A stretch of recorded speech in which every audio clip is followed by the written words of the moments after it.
Shalom saudara-saudara terkasih di dalam Tuhan Yesus Kristus. Terima kasih saudara masih tetap setia untuk selalu mendengarkan kebenaran firman Tuhan yang saya bacakan setiap pagi. Puji dan syukur buat segala kebaikan-Mu Tuhan, karena hari ini Engkau masih mempertemukan saya buat dengan para pendengar untuk selalu tetap setia membacakan kebenaran firman-Mu setiap hari. Hari ini saya ingin membacakan di dalam Yosua 11 ayat yang pertama sampai yang ke-15. Sebelum saya membahas tentang isi Alkitab ini, saya ingin membacakan apa isi dari Alkitab tersebut. Demikianlah firman Tuhan tentang bagian utara, Kanaan direbut. Setelah hal itu terdengar kepada Yabin, Raja Hazor, diutusnyalah orang kepada Yobab, Raja Madon, dan kepada Raja Negeri Simron, kepada Raja Negeri Aksab, serta kepada raja-raja yang ada di sebelah utara di pegunungan, di Araba Yordan, di sebelah selatan Kineron, di daerah bukit dan di tanah bukit Dor di sebelah barat, yakni raja-raja orang Kanaan di sebelah timur, dan di sebelah barat orang Amori, orang Het, orang Feris, orang Yebus di pegunungan, dan orang Hewki di kaki gunung Hermon, di tanah Mispa. Kemudian keluarlah raja-raja ini bersama-sama semua tentaranya, amat banyak rakyat seperti pasir di tepi laut banyaknya, beserta sangat banyak kuda dan kereta. Raja-raja ini bersekutu dan datang ke kemah bersama-sama dekat mata air Merom untuk memerangi orang Israel. Lalu Tuhan berkata kepada Yosua, "Janganlah takut menghadapi mereka, sebab besok kira-kira waktu ini aku akan menyerahkan mereka mati terbunuh semuanya kepada orang Israel. Kuda mereka haruslah kamu lumpuhkan, dan kereta mereka haruslah kamu bakar dengan api." Lalu Yosua dengan seluruh tentaranya mendatangi mereka dengan tiba-tiba di dekat mata air Merom dan menyerbu mereka. Dan Tuhan menyerahkan mereka kepada orang Israel. Mereka dikalahkan dan dikejar sampai Sidom besar dan sampai Miserfot Maim dan sampai lembah Mispa yang di sebelah timur. Demikianlah mereka dihancurkan, sehingga tidak seorang pun dari mereka dibiarkan lolos. Yosua melakukan terhadap mereka seperti yang difirmankan Tuhan kepadanya. Kuda mereka dilumpuhkan dan kereta mereka dibakar dengan api. Pada waktu itu Yosua kembali direbutnya Hazor, dan rajanya dibunuh dengan mata pedang. Sebab Hazor pada waktu dahulu adalah yang terutama di antara segala kerajaan itu. Semua makhluk yang ada di dalamnya dibunuhnya dengan mata pedang sambil menumpas orang-orang itu. Tidak ada yang tinggal hidup dari semua yang bernapas, dan Hazor dibakarnya. Selanjutnya segala kota kepunyaan raja-raja itu dan semua rajanya dikalahkan Yosua dan dibunuhnya dengan mata pedang.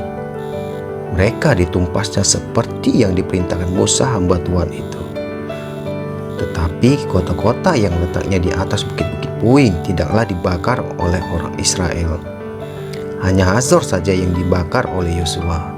Segala barang dari kota-kota itu serta ternaknya telah dijarah orang Israel.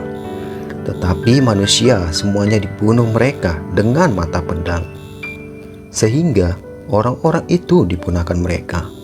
Tidak ada yang ditinggal hidup dari semua yang bernapas, seperti yang diperintahkan Tuhan kepada Musa hambanya itu. Demikianlah diperintahkan Musa kepada Yosua, dan seperti itulah dilakukan Yosua. Tidak ada sesuatu pun yang diabaikannya dari segala yang diperintahkan Tuhan kepada Musa. Demikianlah saudara-saudara isi Alkitab tersebut. Dari sini kita bisa mengambil kesimpulan bahwa ketaatan Yosua kepada Tuhan dan kepada hambanya Musa sangat begitu kuat. Setiap orang pasti pernah melewati masa penuh krisis, Berbagai masalah datang bertamu dan membuat hidup kita terasa berat. Dari kawanan persoalan itu ada saja perkara yang sepertinya tak punya jalan keluar. Persoalan besar datang menghimpit dan melahirkan rasa pesimis. Dalam kesunyian dan dari hati yang khawatir, kita menjerit kepada Tuhan mencari pertolongan. Seperti juga Yosua mengalami kondisi serupa, kabar tentang betapa hebat Israel dalam berperang tersiar. Ini membuat banyak kerajaan membangun koalisi untuk mengalahkan Israel. Mereka semua menggabungkan kekuatan untuk sama-sama menaklukkan Israel. Alkitab mencatat, tentara yang terkumpul banyak seperti pasir di laut. Kekuatan seperti inilah pasti menggetarkan hati Yosua. Namun Tuhan berfirman kepada Yosua, "Jangan takut.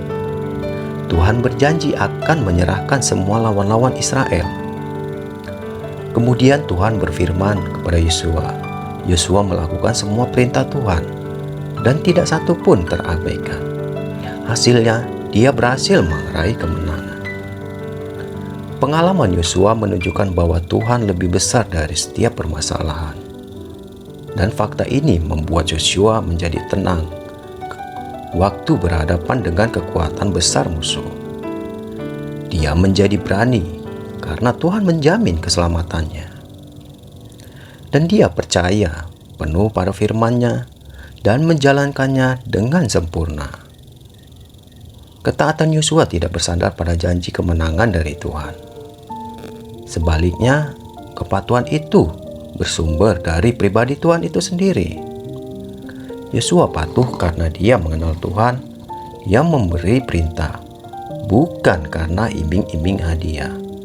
Ketaatan akhirnya mensyaratkan sebuah keintiman relasi antara manusia dan Tuhan. Hanya dengan mengenal Dia, maka ketaatan murni bisa dilakukan. Saat menghadapi masalah hidup, kita perlu meneladani Yosua. Solusi sejati terletak pada kepekaan kita mendengarkan firman Allah dan menaatinya. Saudara-saudara, dari sini kita dapat menyimpulkan bahwa ketaatan di dalam Tuhan itu membuahkan hasil yang begitu indah. Jangan karena sesuatu kita mengejar, maka kita melakukan ketaatan itu, tapi biarlah itu terjadi dari hati saudara, bukan dari hal-hal keinginan dunia kita. Dan biarlah di pagi hari ini Tuhan selalu memberikan teguran kepada kita apa yang salah di matanya dan apa yang layak untuk kita lakukan terhadapnya.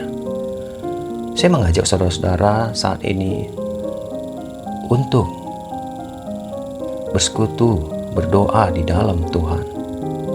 Mari kita tutup mata kita dan lipat tangan kita. Terima kasih Bapa, terima kasih Yesus buat segala kebaikan-Mu, buat segala apa yang Kau berikan hikmat melalui kebenaran firman-Mu hari ini tentang ketaatan kami di dalam Engkau ya Bapa. Biarlah terjadi itu Tuhan atas segala jamahan-Mu, bukan karena keinginan kami pribadi Bapa. Jamalah hati kami Tuhan, jamalah buat segala pendengar Bapa untuk selalu setia dan taat mendengarkan segala kebenaran firman-Mu. Apapun mereka yang lakukan, Tuhan sertai mereka, Tuhan yang jagai mereka dan lindungi mereka dimanapun mereka berada. Biarlah hati mereka terbentuk oleh karena jamahan-Mu, bukan karena keinginan-keinginan dunia mereka. Begitu juga dengan kami Tuhan, biarlah kami tetap selalu mendengarkan dan mengetahui segala apa isi kebenaran firman-Mu ini, apa isi maksud hati-Mu Tuhan. Bapa, apa yang kami dengarkan dan apa yang kami baca hari ini, biarlah itu selalu melekat di dalam hati dan pikiran kami Tuhan. Jagai dan lindungi kami Tuhan. Kami bersyukur dan berterima kasih buat segala kebaikan-Mu ya Bapa. Engkau masih memberikan kami kesehatan, kekuatan iman, serta kesabaran dalam menjalani apapun yang ada di dunia ini. Biarlah hati kami dipenuhi dengan sukacita-Mu selalu ya Tuhan. Dan biarlah kuasa Roh Kudus-Mu yang bekerja di atas kami.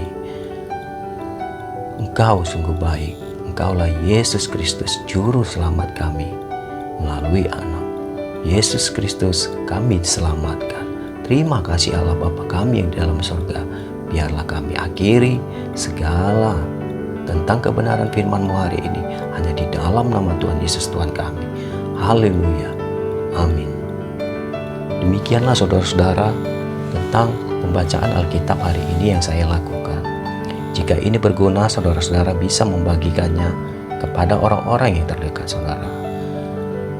Dan saya mengucapkan terima kasih, puji syukur, Tuhan selalu memberkati hidup saudara. Haleluya. Amin.